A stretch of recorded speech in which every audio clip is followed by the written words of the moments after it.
Welcome to another episode of the Blank Canvas. Well, now figure out how to make these intros a little less dramatic and slow.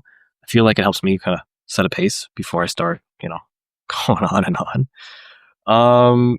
Today I really wanted to focus for the next 15 minutes on how I pretty much map activity for myself.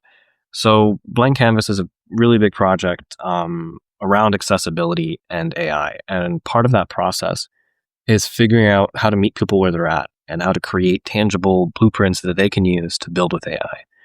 And when you look at kind of the landscape of, where things are going, a large focus on a lot of my background, I have an undergrad in English and kind of understanding curriculum design and education in a sense where like, when you can structure educational content in a way that contributes to economic development, you are not just developing technical documentation, but you're actually mapping real material that people can follow along, right? Like every demo that we do, every, like PDF little deck that we send, whatever 5-minute recording, every documented piece of media that we send, trying to explain how something works. And we do that endlessly if you work in any vertical within IT. Often the discourse is, hey, here's this tool and here's how it works in your context, right? And from a sales standpoint, part of what you do there is just try to figure out how does your product, how does your the problem that you're solving, how does that kind of net to who you're trying to connect to? And so a large way that I kind of approach that, right? Because that's very big picture, up in the clouds kind of stuff, is really begin with one. What is the one action you can do to kind of move you towards some sort of goal? And that's kind of like, that leads to a spiral of questions. So that spiral, if you can kind of visualize it here, is constantly a spiral of time and planning, right? Like how well you can strategically map yourself into a calendar without getting pulled into a sense of overwhelm or without getting lost, I think is really key. And it's really difficult to do that in a world where there's such a 24/7 onslaught of information, feeds everywhere you go, your emails, your social media, wherever you're at. There's constantly information being fed to you. And when you take a bit back to just step away and try and process what's happening around you in the here and now, and build a sort of consciousness about that, make sure that you disconnect to reconnect and that you have that kind of balance. How do you kind of manage that? And, as you can tell, the philosophical, existential side of it, spent a lot of time meditating on that. Ever since I was small, I've had that kind of aspiration and kind of calling, I would say, to try and create something that is, there is a bit of, I'll go to the main camera before pouring my life story. There's a bit of, Plinko Solutions is an extension of myself because I worked for 2 years before I even charged anybody for AI. I built systems that was pulling this exercise of like, here is a new way to use tech in your life that you haven't used it before. And doing that operationally, right? Just like organization, task management, and like little productivity stuff and like blueprints, like I said,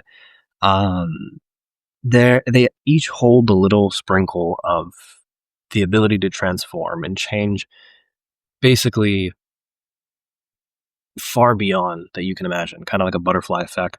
Small hinges swing big doors, that kind of philosophy. It's like, how can you use this thing here now to then change outcomes for you in the following few weeks, right?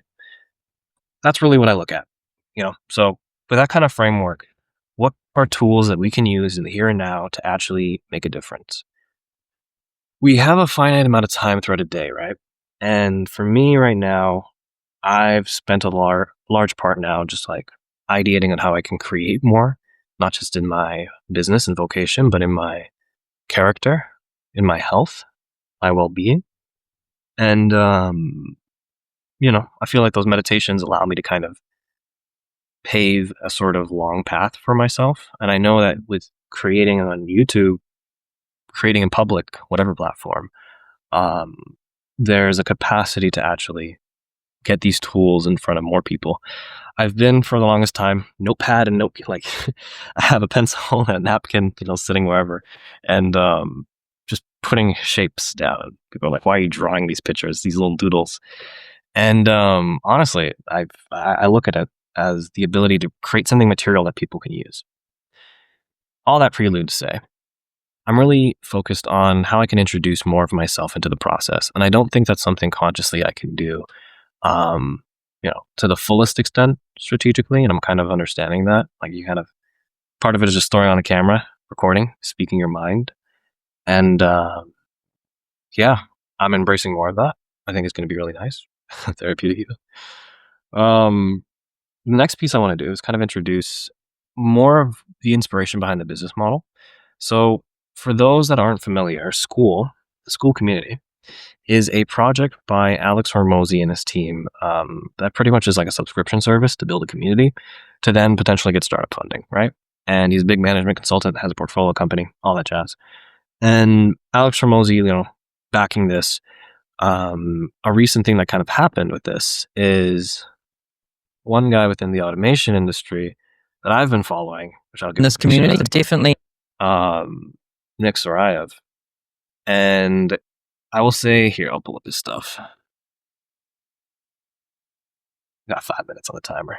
But Nick is one of those guys, fellow Canadian, that I would say is one of the first people in the information space to kind of speak about how to use AI and automation specifically to transform not just businesses, but even as a practice. I, joining his community, I will say, was mostly all free content until I got, a good amount of money in the space. And I was like, you know what? I'd love to kind of get to know Nick a bit better, fellow Canadian as well. And we're getting a little shout out on one of his daily updates. I was like, okay, all right, good signs. A large part of his focus is building business infrastructure. Business infrastructure is one of those topics that if you're within the small business space or you're, entrepreneurial in any sense, you look at how businesses operate and you look at how the systems they have in place allow them to generate more revenue. Now, often below a certain revenue point, systems can't necessarily solve things. There are habits, there's routines, there's personalities, and depending on the scale and the size of people that you can influence, the information capacity to relay towards a business is difficult. And I've recognized that, right? Like if I can't, right now I'm here with my 8 subscribers and I'm like, let's go. I got 3 over the last week. I'm so excited. Let's keep that. And I'm just, that's kind of the idea right now is like, how can I stay so fascinated with building systems and the actual process and routines? And that's a large part of, my inspiration here. So the next piece, understanding context switching. There's a lot that goes into how I plan, right? And I got a great opportunity to pretty much collaboration, some sort of project with a good friend of mine named Nate. And I'm going to be recording with him next week. And I've been for as long as I've been drawing shapes to trying to transform business and inspire change management and inspire, actual change within, wherever I'm working with, right? And I feel like that's been a large learning process. Again, the stuff I share today is not on here. I'll zoom in for better visibility. Sorry for those who are squinting. A large part of like my practice in that sense is like, how well can I be present with the questions and my capacity to problem solve through asking better questions. So that kind of process with Nate specifically, he's really big in the enterprise space with policy decision making. He'll share more about his story when he hops on, but yeah, I feel like there's going to be a good conversation there. I wanted to take 5 minutes to kind of introduce it because it helps me as well. I'm looking to ask better questions for understanding how he does it.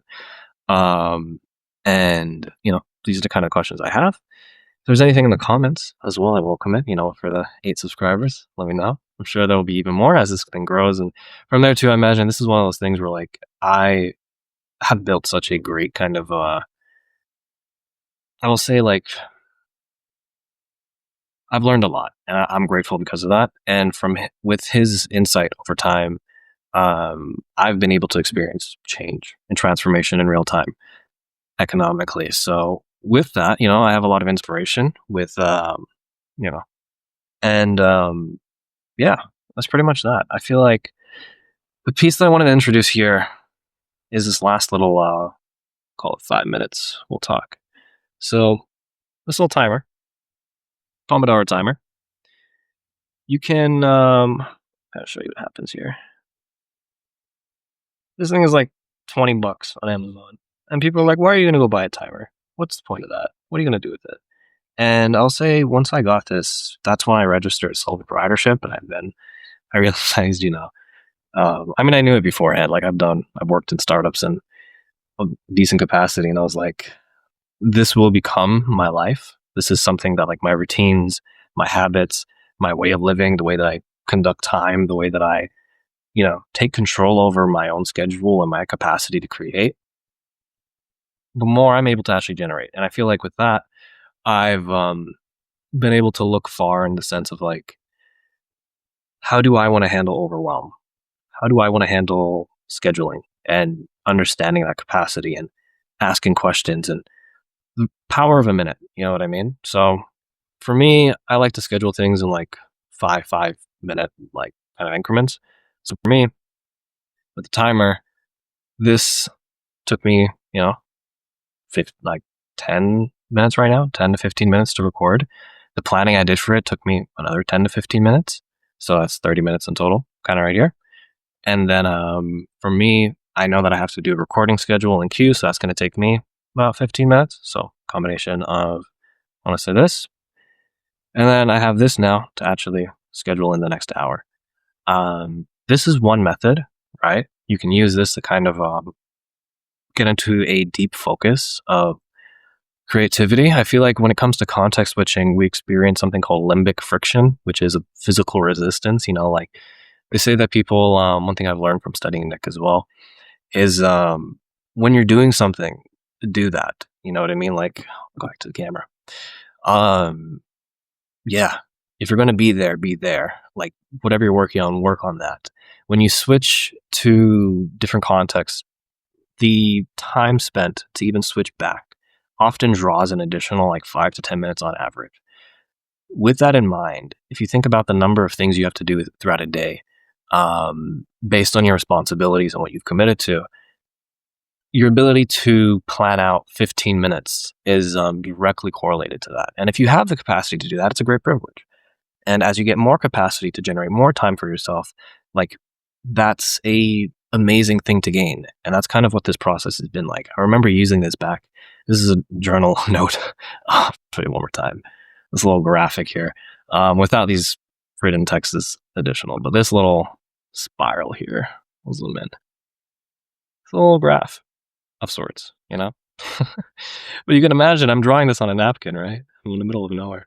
So yeah, it's one of those things where, like, you look at these things and you put it into use and you put it into play, and it creates things for you. It creates time and has a generative drive to it. So with that being said, that is another episode of The Blank Canvas.